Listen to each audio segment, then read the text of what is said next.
오늘은 거룩한 주일입니다. 다 함께 찬양하며 주일 예배를 드리시겠습니다.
너희 하나님 여호와가 너희 가운데 계시니 그는 구원을 베푸실 전능자이시라.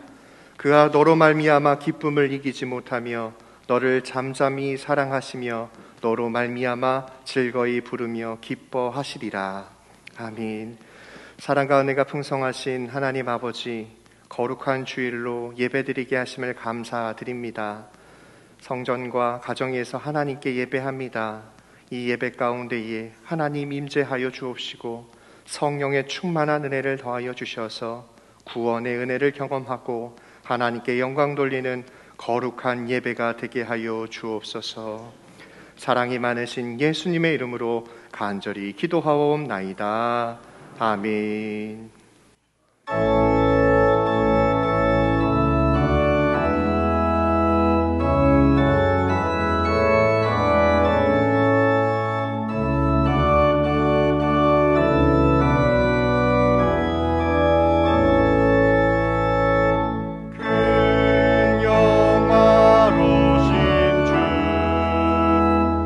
이곳에 오셔서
나는 전능하신 아버지 하나님 천지의 창조주를 믿습니다. 나는 그의 유일하신 아들 우리 주 예수 그리스도를 믿습니다. 그는 성령으로 잉태되어 동정녀 마리아에게서 나시고 본디오 빌라도에게 고난을 받아 십자가에 못 박혀 죽으시고 장사된 지 사흘 만에 죽은 자 가운데서 다시 살아나셨으며 하늘에 오르시어 전능하신 아버지 하나님 우편에 앉아 계시다가 거기로부터 살아있는 자와 죽은 자를 심판하러 오십니다. 나는 성령을 믿으며 거룩한 공교회와 성도의 교제와 죄를 용서받는 것과 몸의 부활과 영생을 믿습니다. 아멘. 저희 삶 속에 살아서 역사하시는 하나님 아버지, 오늘도 거룩한 백성으로 구별하여 주신 저희들이 주님의 전에 모여 주님께 예배와 찬양을 올려드리게 하여 주심에 감사드립니다. 죄의 짐을 지고 죽을 수밖에 없었던 저희들을 구원하시기 위해 십자가 위에서 돌아가시고 부활하시며 약속하신 다시 오심을 믿기에 저희들이 주님 전에 모였습니다. 이 시간 진정으로 주님을 뵙기 원합니다. 저희들의 간절한 심령에 찾아오셔서 만나 주시옵고 저희들의 경배와 찬양을 기쁘게 받아 주시옵소서. 사회적 거리두기는 전면 해제되었으나 아직도 완전히 소멸되지 않은 코로나로부터 주님의 교회들과 주님의 모든 백성들을 지키시며 보호하여 주시고 질병이 더 이상 저희들의 삶을 지배할 수 없게 하여 주시옵소서. 주님의 전에 함께 모여 예배드리지 못하던 지난날의 상황들이 재현되지 않게 하여 주시고 이제는 많은 성도들이 주님 전으로 되돌아오게 하여 주시옵소서. 해외에서 여전히 어려운 환경 속에서도 주님의 사역을 감당하고 있는 선교사님들과 그 가정들을 지켜주셔서 맡겨주신 사역을 부족함 없이 감당케 하여 주시옵소서. 저희들에게 참된 신앙의 본을 보여주신 주님, 저희들 삶의 더 많은 부분이 주님을 만나고 주님을 위하고 주님의 말씀을 생각하는 시간들이 되게 하여 주시옵소서. 또한 믿음이 행함으로 이어져 성숙한 성도로서의 삶을 온전히 살게 하여 주시옵소서. 저희들이 삶을 통하여 주님의 사랑이 세상 속에 밝게 드러나게 하시고 어두운 시대에 바른 삶의 길을 보여주는 지표가 되게 하여 주시옵소서. 저희들이 세상을 살아가며 어리석음과 부족함으로 주님의 영광을 가리는 우를 범치 않도록 지혜와 정결함으로 무정하게 하여 주시옵소서. 삶의 형편들로 인해 저희들이 주님의 말씀에서 벗어나지 않게 하여 주시옵소서. 어려울 때도 받은 은혜를 헤아리며 감사할 줄 알게 하시고 편안할 때도 겸손함으로 주님에게서 멀어지지 않게 붙들어 주시옵소서. 주님의 몸된 교회와 성도들을 사랑하시는 주님, 이 지역에 저희 강석교회를 세워주시고 이전에서 저희들이 주님 주신 사명들을 감당케 하여 주심에 감사드립니다. 저희 교회를 통해 이 지역에 주님의 영광이 드러나게 하시고 주님께서 저희들이 부족함을 채워주시듯 이웃과 아픔을 같이 하며 주님의 사랑을 온전히 전하게 하여 주시옵소서. 믿음의 역사 속에 지도자들을 택하시고 역사하셨던 주님, 교회와 주님의 백성들을 위해 택하신 담임 목사님, 부목사님들, 교육목사님들, 전도사님들을 지켜주시고 주님의 귀한 종들로 합당케 살아가도록 함께하여 주시옵소서. 언제라도 주님 뜻에 부족함 없이 헌신할 수 있도록 항상 준비되어 있게 하시고 때마다 풍성한 열매를 맺는 기쁨을 허락하여 주시옵소서. 이 시간 이덕한 목사님 전하시는 주님의 말씀으로 저희들이 연약함이 강건함으로 바뀌게 하여 주시고 주님의 선하신 계획에 온전히 따르게 하여 주시옵소서. 할렐루야 찬양대의 찬양을 기쁘게 받아주시고 찬양의 가사가 저희들 모두의 찬송과 기도가 되게 하여 주시옵소서. 부족한 저희들의 예배를 받으실 주님께 감사드리며 예수님 이름으로 기도드립니다. 아멘.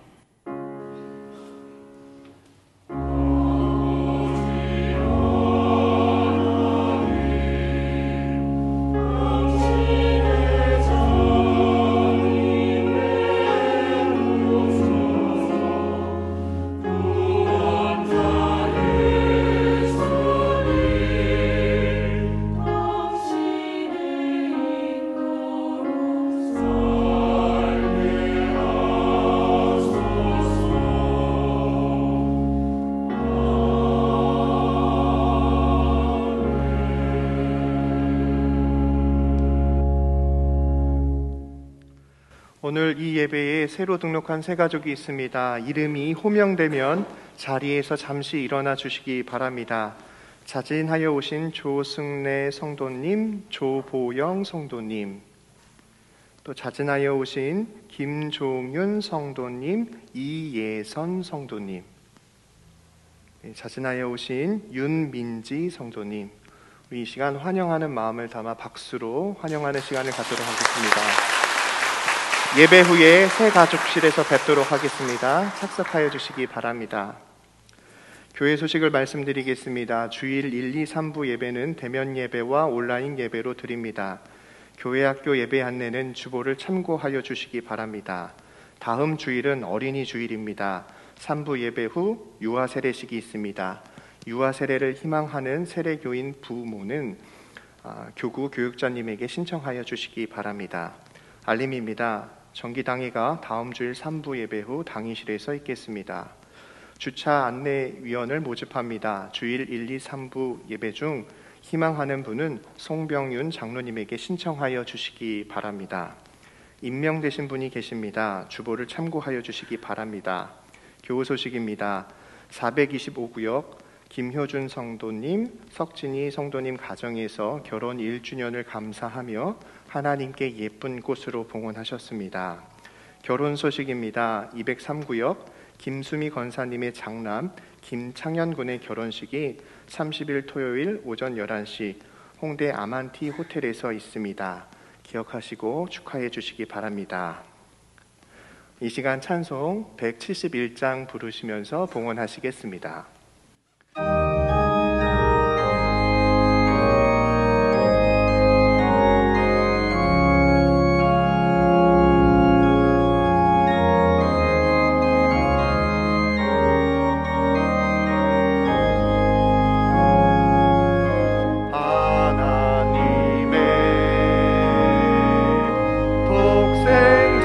예수 날 위하여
구원하셔서 자녀 삼아주시고 지난 한 주간도 하나님의 강하신 팔로 우리를 붙드사 선하게 인도하신 그 은혜와 사랑 진심으로 감사를 드립니다.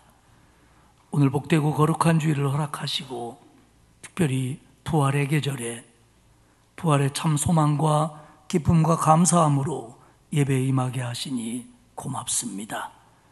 하나님, 이곳에 임재하셔서 우리의 예배를 받으시며 주께 진실하게 예배드리기를 기뻐하는 온 성도들에게 은혜와 복을 내려 주옵소서. 오늘 우리가 하나님의 은혜에 감사하며 적은 예물이지만 정성껏 드리오니 받으시옵소서.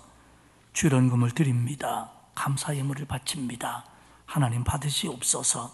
그리고 드린 손길들을 복되게 하셔서 이 세상을 살면서 감사하며 살 수 있도록 은혜 내려 주옵소서. 10의 1조를 드리는 가정들을 축복하옵소서. 일할 수 있는 건강 주셨고 일할 수 있는 환경 주셨고 또 물질을 주셔서 하나님 은혜에 감사하며 구별하여 10의 1조를 바치오니 받으시고 복을 주사 응답하여 주시고 평안을 주시고 강건을 주시고 길을 열고 형통케 하여 주옵소서. 또한 구제헌금, 장학헌금, 국내외 선교헌금을 드립니다.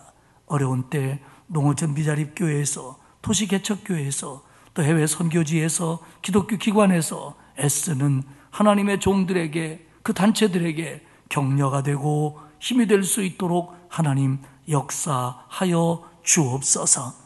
아름다운 꽃꽂이 예물을 드리는 우리 젊은 성도 부부를 축복하셔서 건강하게 하시고 영육간의 복을 받아 하나님의 교회에 더 좋은 일꾼 되도록 만들어 주시옵소서. 기도 제목을 담아 서원헌금을 드리는 간절한 마음 속에 하나님 응답하시옵소서. 아버지 하나님, 이 나라 이 민족을 지켜주셔서 코로나로부터 잘 극복하고 벗어날 수 있도록 도와주시고 정치, 경제, 사회, 문화, 교육 모든 면에서 하나님의 공의가 실천되는 복된 나라 되게 하시옵소서. 하나님, 우리 교회가 모이기를 힘쓰게 하시고 다시 모이게 하시고 하나님의 이름을 높이며 영원 구원에 앞장서는 복된 교회 되게 하시되 우리 연로하신 어른들에게 건강을 주시고 하늘의 소망으로 날마다 은혜를 베풀어 주시며 병약한 성도들, 질병으로 고통받는 이들, 특별히 암 등으로 투병하고 있는 성도들에게 치유의 은혜를 내려 주옵소서. 우리 성도들 경제적으로 어렵지 않도록 하나님 도와주시고 우리의 자녀들의 앞길을 여사 그들이 믿음으로 세상에 나가 승리할 수 있도록 하나님 함께해 주옵소서. 특별히 교회 학교를 통하여 말씀을 배우고 자라나는 우리의 자녀들이 이 교회와 지역사회와 하나님의 나라를 위해서 큰 일꾼들 되게 하시옵소서. 아버지 하나님, 오늘 우리의 가족이 된 새신자들 또 이번 주 여러 가지 일들을 앞두고 있는 성도들 하나님 은혜로 함께 하시고 또 이번 한 주간도 하나님이 코로나로부터 지켜주시고 코로나로부터 치유해 주시고 질병과 사고와 위험으로부터 우리를 보호하시며 하나님 주신 평안과 기쁨이 가득한 승리의 한 주간 되게 하시옵소서. 오늘 예배를 통하여 더 큰 은혜 주실 줄 믿고 예수님의 이름으로 기도드리옵나이다. 아멘.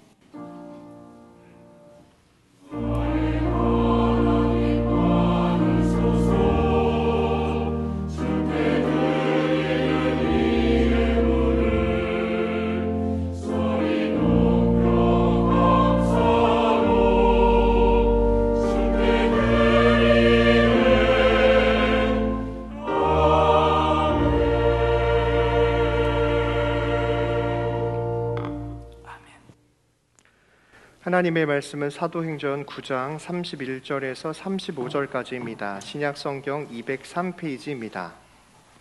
신약성경 203페이지 사도행전 9장 31절에서 35절까지입니다. 봉독하겠습니다.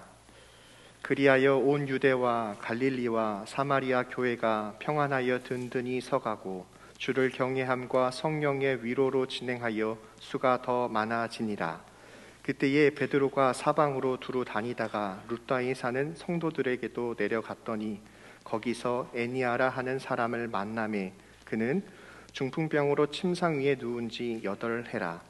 베드로가 이르되 애니아야 예수 그리스도께서 너를 낫게 하시니 일어나 내 자리를 정돈하라 한데 곧 일어나니 루다와 사론에 사는 사람들이 다 그를 보고 주께로 돌아오니라. 아멘. 할렐루야 찬양대에 내 진정 사모하는 찬양 후에 담임 목사님께서 평안하여 든든히 서가는 교회라는 제목으로 말씀 선포하시겠습니다.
은혜로운 찬양이었습니다.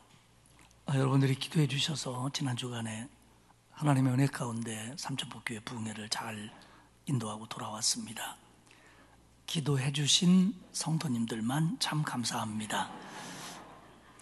아무래도 코로나 시국이다 보니까 그 교회도 모든 성도들이 참석할 수는 없었고요. 많은 성도들이 예배당에 나왔고 일부는 가정에서 온라인으로 참여를 했습니다. 근데 우리 교회에서 신앙생활 하다가 충무로 이사 가신 또 권사님이 또 낮 시간 2시간도 참석을 했고요. 또 어떤 집사님은 친정이 그 근처인데 계제에 와가지고 또 저녁 집회를 함께 참석하며 기도를 해주셨어요. 그래서 그분을 딱 봤을 때 제가 이런 생각이 들더라고요. 집사님이 왜 거기서 나와? 근데 그런 데서 만나니까 되게 반갑더라고요. 혹시 친정 쪽에 부흥회할 교회 있으면 얘기해 주시기 바랍니다. 오늘은 사도행전 후반부의 말씀을 중심으로 은혜를 나누겠습니다. 오늘 우리가 읽은 9장 31절은 이렇게 기록이 되어 있어요. 그리하여 온 유대와 갈릴리와 사마리아 교회가 평안하여 든든히 서가고 주를 경외함과 성령의 위로로 진행하여 수가 더 많아지니라. 그러니까 유대와 갈릴리와 사마리아 교회들, 그러니까 오늘로 말하면 이스라엘, 팔레스타인 지역에 있는 교회들이, 그 교회 공동체가 이제는 평안해졌고 든든해졌고 부흥을 했다, 이런 의미입니다. 그러니까 스데반 이후에 수년간 계속되던 박해가 일시 소강 상태를 맞이했고요, 박해 속에서 굴하지 않았던 성도들이 믿음을 지켰고 예루살렘에 있는 제자들이 사방으로 흩어져 복음을 전함으로 말미암아 얻은 결과였다는 겁니다. 물론 하나님의 도우심이었지만요, 우리가 보고 있는 것처럼 빌립은 사마리아 지역에 내려가서 전도를 했고요, 그리고 이디오피아 관리에게도 복음을 전합니다. 박해에 앞장섰던 사울이 회심해서 전도자가 됐고요, 베드로를 중심으로 한 복음 전파는 예루살렘에서 인근 지역으로 넓혀만 갔습니다. 이런 일들을 통해서 하나님의 구원 역사, 치유의 역사가 나타나고 박해는 일시적으로 중단됨으로 말미암아 그 결과 이스라엘 내에 있는 교회 공동체들이 평안해졌고 든든해졌고 그리고 부흥을 했다라는 것이 오늘 본문 말씀의 요지입니다. 그럼 맨 먼저 생각할 것은 예루살렘으로 돌아온 사울에 관한 얘기입니다. 박해자 사울이 예루살렘에서 믿는 사람들을 잡아다가 대제사장과 공회에 넘깁니다. 근데 그것도 부족해가지고 이제는 사실 이스라엘 땅을 벗어난 수리아의 다메섹까지 가서 믿는 자들을 잡아오기 위해서 대제사장에게 공적인 공문을 받아가지고 그 길로 갑니다. 가다가 그 길에서 부활하신 예수님을 만났고, 예수님은 그에게 말씀하셨고, 그런 과정 속에서 주님은 다메섹의 신실한 그리스도인인 아나니아를 준비시켜 사울을 안수하게 함으로 말미암아 눈을 뜨게 만들어줍니다. 사울은 이때 회개했고 세례를 받았고 예수님을 구주로 믿습니다. 그리고 변화되어 다메섹에서 말씀을 전합니다. 다메섹에 살던 예수를 믿지 않던 그리스도인들은 사울이 자기 편인 줄 알았는데 오히려 반대 역할을 하니까 분노와 적개심에 가득 차서 그 사도 바울을 죽이려고 했고, 다메섹에 살고 있던 믿는 성도들은 사도 바울을 피신시켜 빠져나가도록 합니다. 그 후에 사울에 대하여 사도행전 9장 26절은 이렇게 얘기합니다. 사울이 예루살렘에 가서 제자들을 사귀고자 하나 다 두려워하여 그가 제자됨을 믿지 아니하니. 사울이 부활하신 예수님을 만나고 구원받고 변화되어 다메섹에서 복음을 전하다가 이제는 다메섹에서 어려움을 느껴 나오는데, 그 사건 다음에 사울에 대한 사도행전의 기록은 뭐냐면 사울이 예루살렘으로 갔다입니다. 그러면 사도행전 9장의 내용만 보면은 사도 바울이 예수님을 만난 다음에 다메섹에서 복음을 전하다가 이제는 예루살렘으로 갔다, 이렇게 볼 수 있습니다. 그런데 사실은 그렇지 않습니다. 사도 바울이 훗날 갈라디아 지방에 편지를 보냅니다. 이게 갈라디아서인데, 그러니까 비시디아의 안디옥, 이고니온, 루스드라, 더베 등등 사도 바울이 1차 전도 여행 때 전도했던 터키의 남부 지역의 지역들을 갈라디아 지방이라고 그러는데, 그 지방에 편지를 보내면서 사도 바울이 갈라디아서 1장 18절에 이런 얘기를 합니다. 자기가 주님을 만난 얘기를 하다가 18절에서 이렇게 얘기해요. 그 후 3년 만에 내가 가벼를 방문하려고 예루살렘에 올라가서 그와 함께 15일을 머무는 동안, 그러니까 사울은 그 당사자인 본인 얘기에 의하면 뭐라고 얘기하냐면 예수님을 믿는 자를 잡기 위해서 다메섹으로 갔다가 떠난 지 3년 만에 예루살렘으로 돌아왔다는 겁니다. 성경의 얘기들을 종합해 보면 그 사이에 사도 바울은 아라비아 광야로 갑니다. 거기서 회개하고 기도하고 하나님과 깊은 영적인 교제를 갖습니다.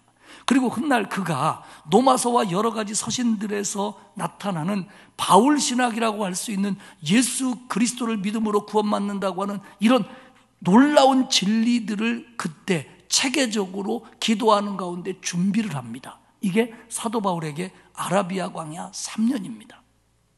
그러니까 다메섹에서 회심을 하고 전도를 좀 하다가 아라비아 3년을 갔다가 다메섹으로 돌아와 어려움을 당하고 예루살렘으로 왔을 걸로 보는 게 정석입니다. 그런데 중요한 건 예루살렘으로 돌아왔습니다.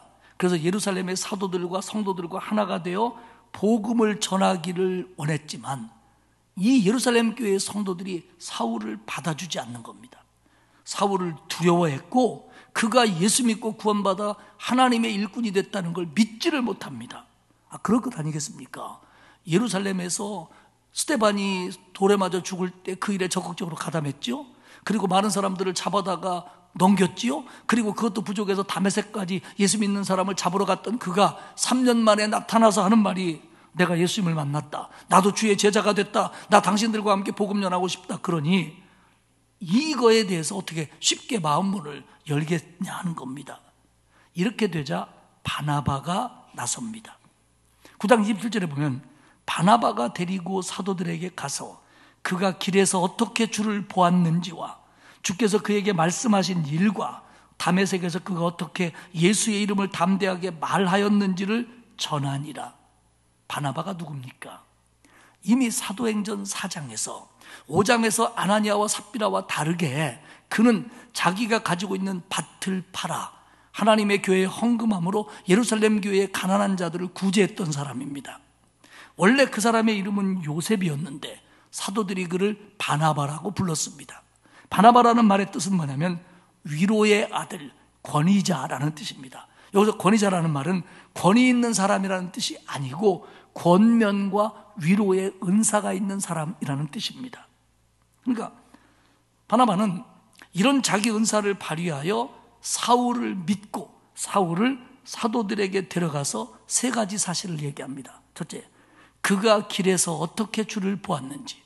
이 사람이 다메섹으로 분명히 예수 믿는 자들을 핍박하러 갔다. 그런데 그 길에서 주님을 만났고 이렇게 됐다. 그리고 주께서 그에게 말씀하신 일, 그 주님이 사울아 나는 네가 박해하는 예수 그리스도라고 말씀하시고 다메섹에 가면 누가 있을 거다라고 말씀하신 걸 이 사울이 들었다. 그리고 다메섹에서 그가 어떻게 예수의 이름을 담대히 말했는지, 그는 그것으로 머무르는 것이 아니라 이제는 바뀌어서 복음 전하는 사람이 되어 다메섹에서 목숨 걸고 전도하다가 우리에게 온 사람이다. 아마도 듣는 사람들 중에는 이런 내용을 다는 아니더라도 조금은 소문으로 알고 있었을지도 모릅니다. 그러나 선뜻 믿지 못하다가 바나바가 말하니까 마음문을 열고 받아들입니다. 바나바의 역할이 중요했습니다. 그는 평소에 교회 공동체로부터 존경받는 사람이었고요, 믿을 만한 사람이었고요, 권면과 위로의 은사가 있는 사람이었습니다. 그의 중재를 통해서 사울과 예루살렘 성도들이 하나가 될 수 있었고 복음 전도는 더 박차를 가하게 됩니다. 사랑하는 여러분, 우리는 교회 속에서 그리고 우리의 생활 속에서 이런 사람이 되어야 하고 이런 사람이 필요합니다. 이런 역할이 있어야 되고 이런 역할을 감당할 수 있는 건 하나님의 축복입니다. 바나바의 중재로 28절에 보면 사울이 제자들과 함께 있어 예루살렘에 출입하며 이제 의심과 경계의 마음은 무너졌습니다. 그리고 사울과 예루살렘 공동체는 하나가 됐습니다. 박해했던 사람과 박해를 받던 사람이 하나가 되어 그들은 힘을 합하여 예루살렘 내에 예수를 믿지 않는 사람들을 향하여 달려나갔습니다. 근데 사울은요, 그 예루살렘에 돌아가서 주로 자기가 감당했던 일이 뭐냐면 헬라파 유대인들을 전도하는 일입니다. 그 일은 스데반이 감당하다가 순교를 당하게 된 계기가 된 사건입니다. 그리고 그 일에 사울은 스데반을 죽여야 된다는 쪽에 섰던 사람입니다. 어쩌면 스데반도 헬라파 유대인이고 바울도 헬라파 유대인이기 때문에 같은 회당에서 자주 봤던 사이일 수도 있습니다, 사실은. 그런데 스데반이 하지 못한 일, 하다 말은 일을 사도 바울은 책임을 느끼고 그도 헬라파 유대인들이 모이는 회당에 가서 복음을 전하다가 스데반과 똑같은 경우를 만납니다. 그들의 반대로 사울도 위험에 처합니다. 29절 하반절에 보면 그 사람들이 회당의 헬라파 유대인들이 죽이려고 힘쓰거늘, 그러니까 어떻게든지 사울을 죽이자, 뭐 재판에 회부하고 이런 일 하지 말고 저거 제거해버리자, 그게 낫겠다, 이렇게 생각을 했다는 겁니다. 그러자 예루살렘의 지도자들은 사울이 이런 위험을 당하는 걸 볼 수가 없어서 그를 가이사랴로 보냈고, 그리고 가이사랴에서 배를 타고 그의 고향인 다소로 돌아갑니다. 나중에 사도행전 11장에서 바나바가 사울을 찾아가 그를 만날 때까지 한 10년 동안 사울은 다소에서 하나님의 일을 감당을 합니다. 그리고 31절은 이렇게 얘기합니다. 그리하여 온 유대와 갈릴리와 사마리아 교회가 평안하여 든든히 서가고 주를 경외함과 성령의 위로로 진행하여 수가 더 많아지니라. 사도 바울이 떠나서 그렇게 됐다는 게 아니라 1장부터 쭉 계속된 9장까지, 그러니까 예루살렘과 유다와 사마리아와 갈릴리에서 전도한 결과로 이런 성과가 나타났다는 겁니다. 교회가 평안해졌다. 박해는 일시적으로 그쳤고요, 소강 상태가 되었고요, 성도들은 기뻐했다는 겁니다. 교회가 든든히 서갔다. 교회가 흔들리지 않고 견고해 갔는데, 그렇게 될 수 있었던 것은 주를 경외함과 성령의 위로 때문이었다는 거예요. 주를 두려워하는 경건한 마음, 순종하는 마음, 성령의 위로, 성령이 함께 하셔서 위로하고 힘주심으로 박해를 견디게 하시는 능력, 그것 때문에 교회는 든든해졌고 수가 더 많아졌다. 내적으로만 교회가 튼튼해진 게 아니라 외적으로도 부흥했다는 겁니다. 많은 교회들이 새해가 되면 교회 표어를 정합니다. 우리는 이제 표어라기보다는 그의 말씀을 우리는 선택을 하는데, 교회 표어를 정하는 교회들은 한 번쯤은 다 평안하여 든든히 서가는 교회라고 하는 표어를 아마 전국적으로 안 쓴 교회가 없을 겁니다. 그런데 그 평안함과 든든함이 어떻게 왔냐? 그 모진 박해 속에서 신앙을 지키고 그 박해에 굴하지 않고 복음을 전했고, 하나님을 두려워하는 마음과 성령의 힘을 통한 그들의 전도 활동을 통해서 이제 박해는 소강 상태에 이르고 성도들의 마음은 평안해지고 교회는 부흥했다. 이게 뭐냐? 평안하여 든든해진 교회의 모습이었습니다. 두 번째는 이제 베드로의 전도에 대해 생각을 할 텐데요, 베드로의 전도는 두 가지로 설명이 됩니다. 오늘 본문을 뒤까지 읽어보면 하나는 루다에서의 전도고요, 하나는 요빠에서의 전도입니다. 먼저 루다에서의 사역을 보면 9장 32절에 이렇게 얘기합니다. 그때의 베드로가 사방으로 두루 다니다가 루다에 사는 성도들에게도 내려갔더니, 베드로는 그 초기 기독교 공동체가 시작된 예루살렘 공동체의 핵심 지도자입니다. 하지만 베드로는 예루살렘에만 머물러 있었던 것이 아니고 우리가 봤던 것처럼 빌립이 사마리아에서 전도할 때 사마리아에도 갔었고, 오늘 보면 사방으로 두루다니며, 그러니까 사마리아, 유대 지역, 갈릴리 지역을 예루살렘을 중심으로 오고 가며 복음 전하며 초대교회의 모든 것을 이끌어갔던 사람이 베드로입니다. 그런데 그가 복음을 전했다는 얘기는 이겁니다. 팔레스타인에 흩어져 살고 있는 유대인들에게 복음을 듣지 못한 사람에게는 복음을 전하고, 예수를 믿지 않는 사람들에게는 복음을 전해서 예수를 믿게 하고, 예수를 믿은 사람들에게는 말씀을 가르쳐서 신앙을 자라나게 하는 일, 이 일을 베드로를 중심으로 사방을 두루다니며 했다는 겁니다. 그러다가 루다로 갑니다. 이 루다라고 하는 그 성읍은 예루살렘에서 지중해 변인 요빠로 가는 길가에 있고, 요빠 쪽에서 가까운 도시라고 할지 촌락이라고 할지 하여간 그게 루다입니다. 루다. 그런데 이 요빠라고 하는 곳은 구약 성경에도 계속 나왔고요, 이 요빠라고 하는 구도시를 중심으로 도시들이 커서 지금은 텔아비브라고 하는 이스라엘의 가장 번화한 도시가 되었습니다. 그런데 이 텔아비브는 현재 유엔이 정한 이스라엘의 행정 수도입니다. 유엔이 1948년에 팔레스틴 땅에 이스라엘을 독립시킬 때 사실은 이스라엘 사람들은 예루살렘이 수도가 되기를 원했습니다. 하지만 예루살렘은 지금도 유대인들과 팔레스타인 사람들의 분쟁지구이기 때문에 거기에 수도를 정할 수 없고, 그리고 텔아비브라고 하는 곳에 수도를 정했고 근처에 공항도 있고 거기에 많은 대사관들이 있습니다. 한 번은 예루살렘에서 공부를 했던 목사님이 유대인들에게 물어봤대요. 야, 니네 수도가 어디냐? 그랬더니 이스라엘 사람이 그러죠. 예루살렘이다. 우리는 예루살렘이 옛날부터 있었던 하나님의 도성이고 우리의 수도다. 그리고 한국 사람이 얘기하는 거죠. 야, 유엔은 텔아비브라고 하던데? 그랬더니 그 사람이 이렇게 반문하더래요. 니네 나라 수도를 누가 정하냐? 니네가 정하냐? 유엔이 정하냐? 그러니까 우리가 정하지. 그러면 내 대답은 이걸로 끝났다. 그렇게 말하더라는 겁니다. 어쨌든 지금의 행정수도는 텔아비브고, 그 텔아비브 거의 끝자락에 지금도 요빠라고 하는 옛 도시가 남아 있습니다. 그런데 이 예루살렘에서 요빠로 가는 길에 요빠 가까이에 룻다라고 하는 도시가 있는데 지금은 룻이라고 하는 촌락으로 남아 있습니다. 거기에서 베드로가 애니야라고 하는 중풍병자를 만납니다. 그런데 그는 이 병에 걸려 8년이나 침상에 누워 있었습니다. 이는 예수를 믿는 성도였을 것이고요, 베드로가 애니야의 집으로 신방을 했든지 아니면 애니야가 베드로가 있는 집으로 사람들의 도움을 통해서 왔든지, 아니면 그 룻다에서 그리스도인들이 모이는 곳으로 베드로도 가고 애니야도 도움을 받아 왔든지 베드로는 애니야를 만납니다. 그러면서 34절에 이렇게 얘기합니다. 베드로가 이르되 애니야야, 예수 그리스도께서 너를 낫게 하시니 일어나 내 자리를 정돈하라 한데 곧 일어나니. 베드로가요, 애니야의 이름을 부르며 치유를 선언합니다.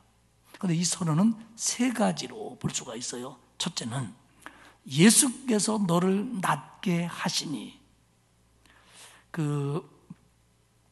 여기서 현재형 분사를 씁니다. 이게 무슨 얘기냐면, 현재형 동사를 씁니다. 이게 무슨 얘기냐면 지금 하신다는 거예요.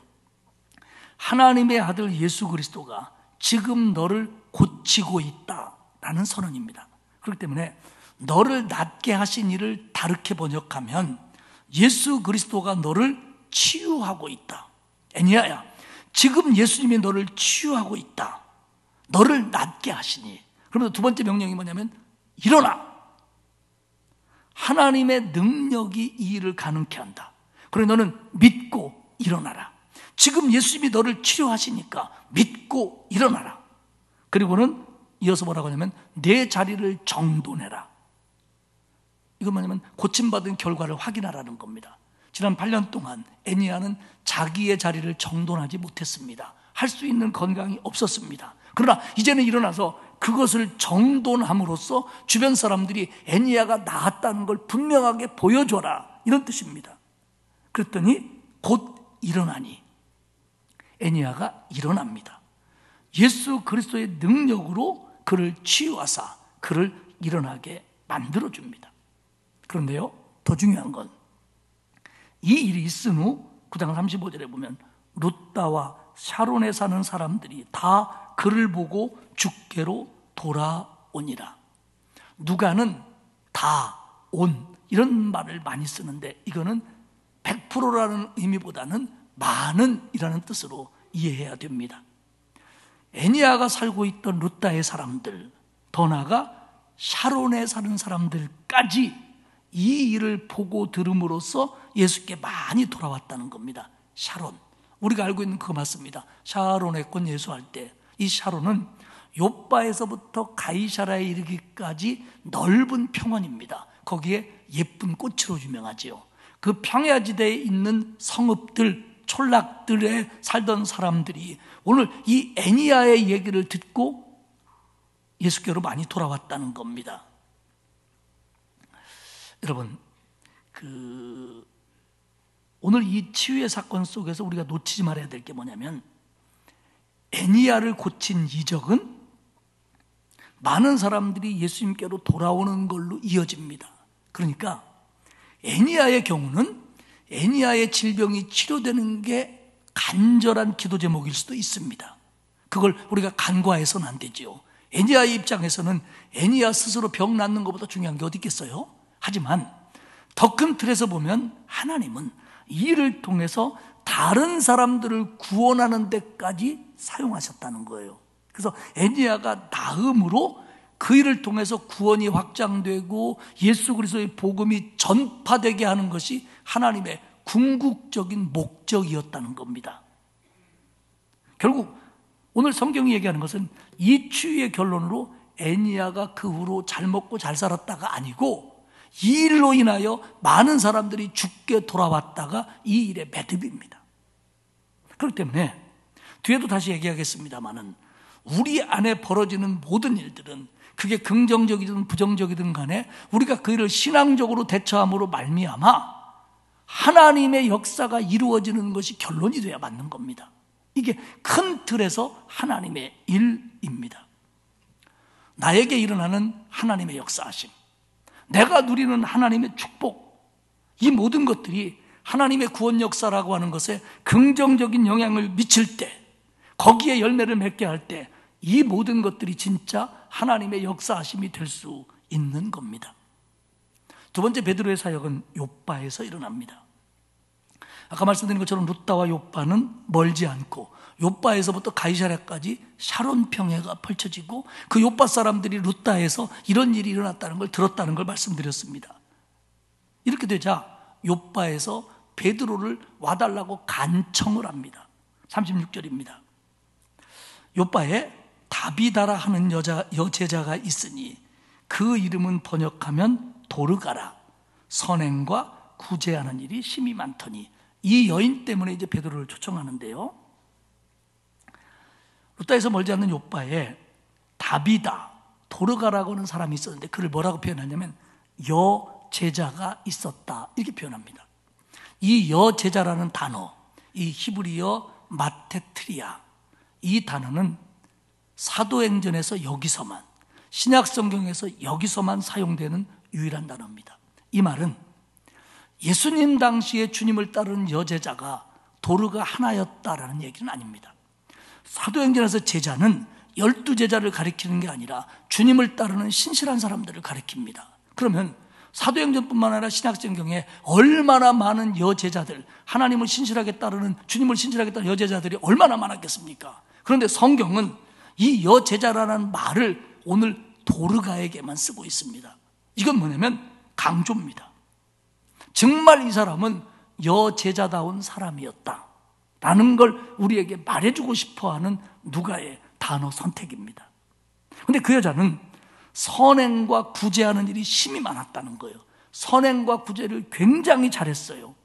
음식을 나눠주는 일, 사람을 섬기는 일, 베푸는 일, 특히 직접 옷을 만들어서 가난한 여인들, 과부들에게 옷을 나누어주는 일을 잘했던 사람입니다. 지금은 옷이 흔하지요. 여러분 지금 집에 가보면 안 입는 옷 흔하잖아요. 많잖아요.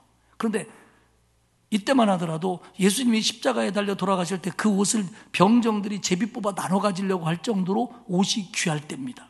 그런데 이 도르가는 그 옷을 손수 천을 떠다 만들어서 가난한 자들에게 주는 그런 사람이었다는 겁니다. 그런데 이 도르가가 죽었어요.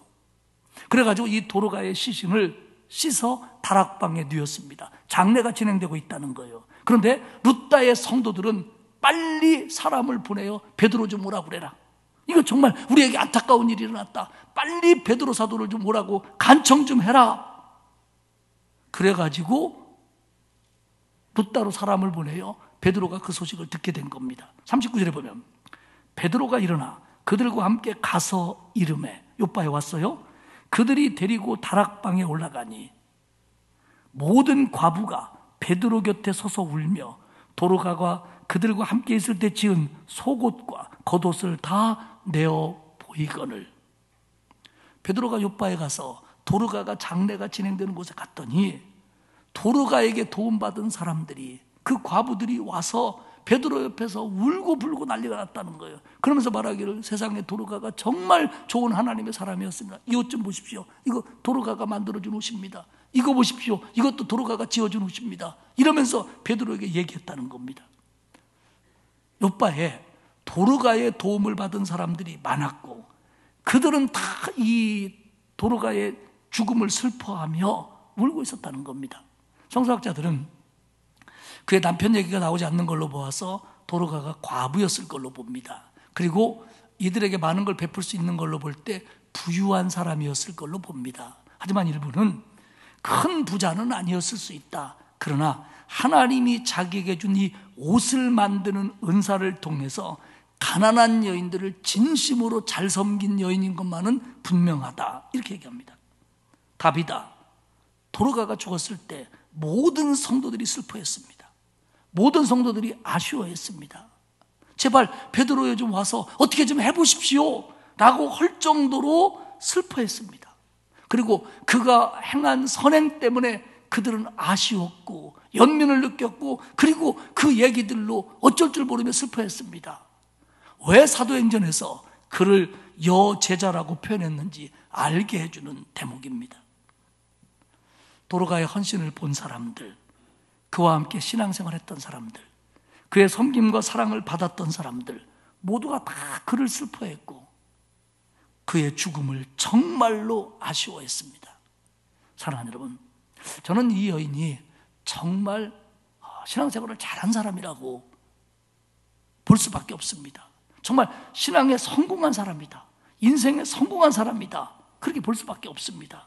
그런 사람입니다.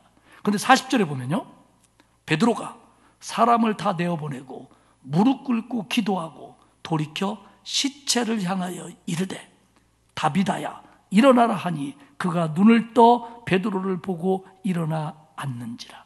사랑하는 여러분, 죽은 사람을 살리시는 일은 예수님의 공생애에서도 흔한 일이 아니었습니다. 3년 이상의 공생애를 하면서 주님이 3번 죽은 자를 살렸습니다. 그런데 베드로는 예수님이 죽은 자를 살릴 때마다 그 곁에 있었습니다.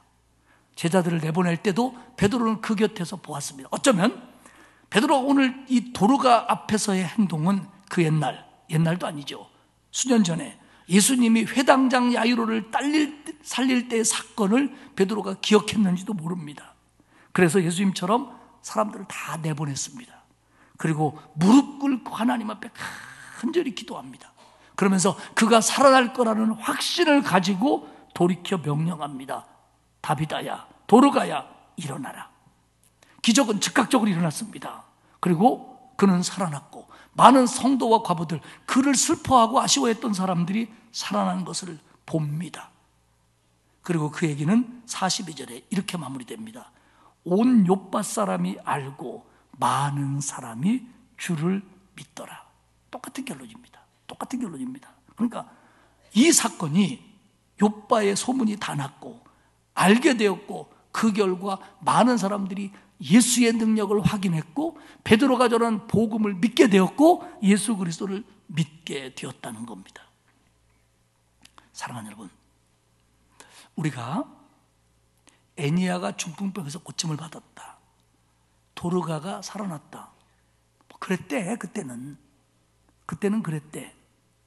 여러분, 우리가요 인생을 살면서 내게 찾아온 질병이 쉽게 낫지 않는다고 할지라도, 내가 사랑하는 사람들이 나보다 세상을 먼저 떠난다고 할지라도, 이 말은 지금은 아픈데 기도하면 안 낫는 세상이다, 이제는 그런 때다라는 말이 아닙니다.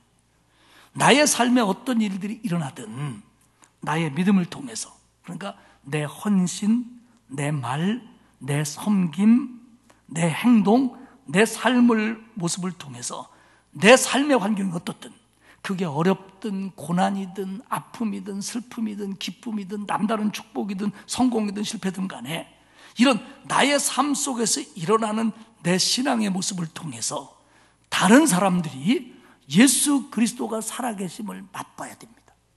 그리고 저 사람을 보니까 정말 저 신앙이 맞는 것 같다, 이렇게 영향을 주어 다른 사람들을 구원할 수 있는 것이 이 시대에 주님이 원하는 또 다른 기적임을 아시기를 축복합니다. 여러분, 질병에 걸리는 건요, 하나님의 영광을 가리는 게 아니에요. 고난을 당하는 건, 실패를 하는 건 하나님의 영광을 가리는 일이 아니에요. 하나님의 영광을 가리는 일은 뭐냐면, 그런 일을 당할 때 신앙적으로 대처하지 못하는 게 하나님의 영광을 가리는 거예요.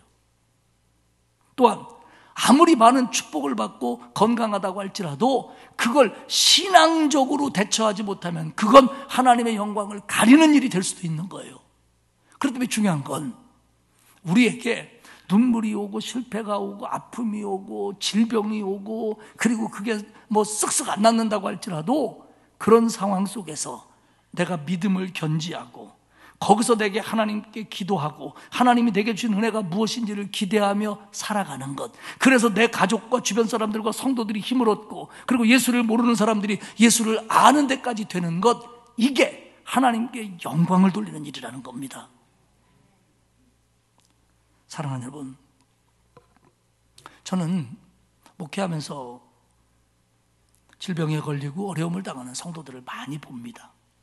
그런데 어떤 때는 정말 어떻게 저런 어려움들을 이겨내고 계실까? 어떻게 저런 신앙으로 저런 눈물을 감당할까? 하는 성도들이 많이 있습니다.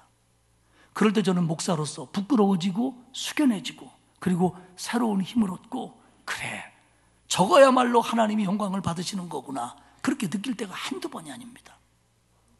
사랑하는 여러분, 교회는요, 많은 성도들이 세상에 노출되어 있기 때문에 고난도 당하고 실패도 하고 눈물도 흘리고 병도 걸리고 세상을 떠나기도 하고 그럽니다. 이거는 주님 오실 때까지 반복될 겁니다. 그러나 주님이 계시고 우리가 여기서 끝나는 게 아니라 하나님 나라까지 내 삶이 연결되어 있는 줄을 믿기 때문에 이런 과정이 아무리 어려워도 신앙으로 대처할 수 있는 겁니다. 초대교회는 그 박해 속에서, 그 어려움 속에서, 그 갈등 속에서, 그때는 우리보다 질병이 더 많았지요. 그런 과정 속에서 이 모든 문제를 신앙적으로 대처함으로 말미암아 그 교회는 평안했고 든든했고 부흥했다는 겁니다. 이건 하나님의 도움입니다. 성령의 역사입니다. 그러나 거기에 수많은 하나님의 일꾼들이 있었습니다. 사울, 박해하던 사람이 예수 믿고 회심하여 완전히 변화된 사람입니다. 박해자가 전도자로 되었습니다. 바나바, 교회에 갈등이 있고 오해가 있을 때 그동안의 신뢰를 통하여 중재하여 사울과 교회를 하나 되게 만든 사람입니다. 베드로, 교회를 이끌어가면서 사방으로 두루 복음을 전하며 하나님의 능력을 나타냈던 하나님의 일꾼입니다. 다비다, 비록 남들보다 일찍 죽었을런지는 모르지만 그가 했던 헌신과 섬김을 모든 성도들이 기억했고, 만약에 다비다가 살아나지 않았더라도 그것을 아쉬워하고 좋게 여겼던 사람들은 다 그런 행동을 닮아 그런 사람들로 되어 갔을 겁니다. 그런데 그는 살아나는 과정을 통해서 더 많은 사람들을 예수 믿게 했고 나머지 인생을 주를 위해서 헌신할 수 있었습니다. 교회는요, 지금까지 교회 역사 속에서 수많은 도전과 반대를 몸소 이겨낸 교회입니다. 예루살렘 교회는 박해가 있었고요. 이런 박해, 또 우리 사이에 일어나는 오해와 갈등, 그리고 세상에 노출되다 보니까 거기서 오는 인간적인 좌절과 실패, 이런 것들이 교회 속에는 가득합니다. 그런데도 교회는 성령의 역사로, 그리고 하나님의 사람들의 기도와 헌신과 섬김을 통해서 교회는 그때그때마다 든든했고 모든 외적인 공격과 사탄의 권사를 이겨냈고, 그래서 교회는 든든해졌고 평안해졌고 교회를 통해서 수많은 영혼들이 지금까지 구원받으며 여기까지 왔고, 우리 강석교회도 그러면서 오늘 50주년을 맞이하고 있는 겁니다. 사랑하는 여러분, 우리 어려움 당합니다. 하지만 어려워도 개인적으로 주님의 힘으로 평안하고 든든해야 됩니다. 그리고 그런 일꾼들이 모여있는 교회가 평안하고 든든한 교회고, 물론 흔들림이 있지요.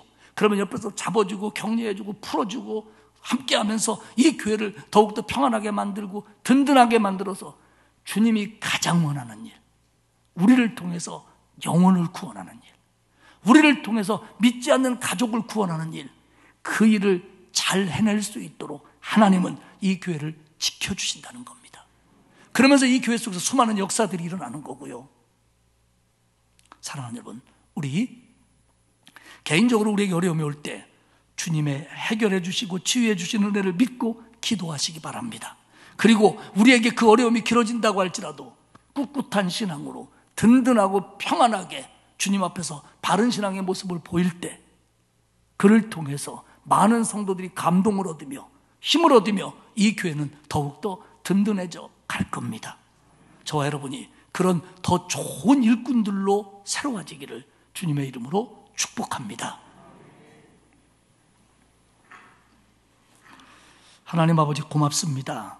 우리를 구원하여 하나님의 자녀 만들어 주시고 우리도 부족하여 세상에 노출되어 있고 눈물과 아픔과 고난을 겪기도 하지만 성령의 역사로 우리를 붙잡아 주시고 우리 공동체를 붙잡아 주시어서 우리 교회가 평안하며 든든하며 영혼 구원에 앞장서는 교회가 되게 하시니 고맙습니다. 우리 모두를 사도행전 속의 하나님의 사람들처럼 든든한 일꾼으로 삼으사 이 일을 잘 감당하게 하시고 우리 교회가 정말 하나님의 교회로서 더욱 하나님의 영광 드러내게 하시옵소서. 감사드리며 예수님의 이름으로 기도하옵나이다. 아멘. 210장 찬송하겠습니다.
이제는 교회의 머리가 되시는 우리 주 예수 그리스도의 은혜와 하나님 아버지의 넓고 크신 사랑하심과 성령님의 감화감동 위로교통하시는 역사하심이 오늘 하나님 앞에 나와 예배하며 하나님의 영광을 위하여,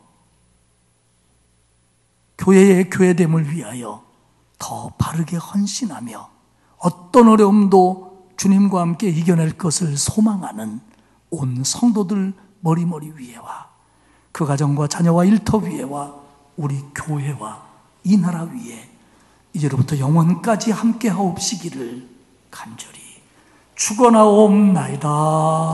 아멘.